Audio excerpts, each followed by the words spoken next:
cuartas, Sonton el Istamondo mia kamiku, Bonan metanon mia kamiku. En mia lando mia kamiku, la lando, la ateo, la belleza, itu lang kamiku. Nun la cuknya din jomo itu punya karai gesto en melekio lando itu. Imago itu. Tu metane, tu jare, tu patene, tu mita da yaro PTM, mita da tasto en la lando, en chite, gusta la punto. Nun on follow itu aku start sial ni bola paroni pun la sinjero chite, estas la en la lando. Gusta mi hapas demando estas la pun la en ya ubo banateo por bin jaro. Prin oktoi, bin jaro itu. Prin tango itu. Nun on follow itu aku start sial ni bola demando pun ya gasto chite ni. Bon pon itu.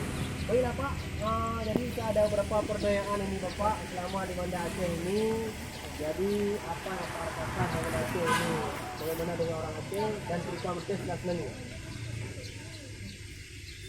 Kali pertama kita dapat perbandingan. Walau bagaimana pun kita dapat pengajian, melihat apa yang berlaku selepas ini. Lihat perbandingan berjalan lancar. Dan pun aman. Alhamdulillah. Terima kasih Bapak. Jadi banyak lagi yang bisa kita rasakan kematian juga lah. Daripada cerita-cerita ya, banyaklah benda yang aneh-aneh berlaku selepas tsunami ni. Dia menggambarkan pada besarnya kuasa Allah yang menunjukkan apa kehendaknya. Dan kalau ikut kehendaknya, apa-apa pun boleh berlaku.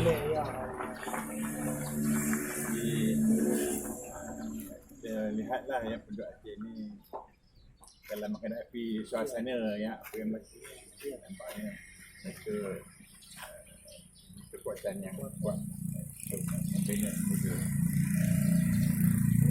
kehidupan bangsa dan negara. Tupi komponasnya itu Mia Gasto, Ella Mendando, Ella Perak, provinsi itu, Justa, Vijayapura, yang lah visitas iras ila fidas yang la tre fama la tundo bisa mia uwa Aceh itu.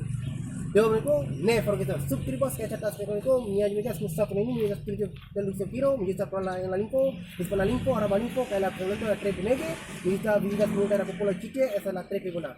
Yo mereka ne forgetar mi tre felichas pun mia kala sinjero di motas Pak Sugit atas la kian la portas la gasto en la ligando la tre bello pronunciación de mundo pun mia sinjerino chique pun mia personalidad di motan sinjero la chique angko la investo en la perakando doneko nevercos bien bon follow bueno mia lando Fernando dan Aceh se sudah berlaku dan kon porti mia flow di lari video ini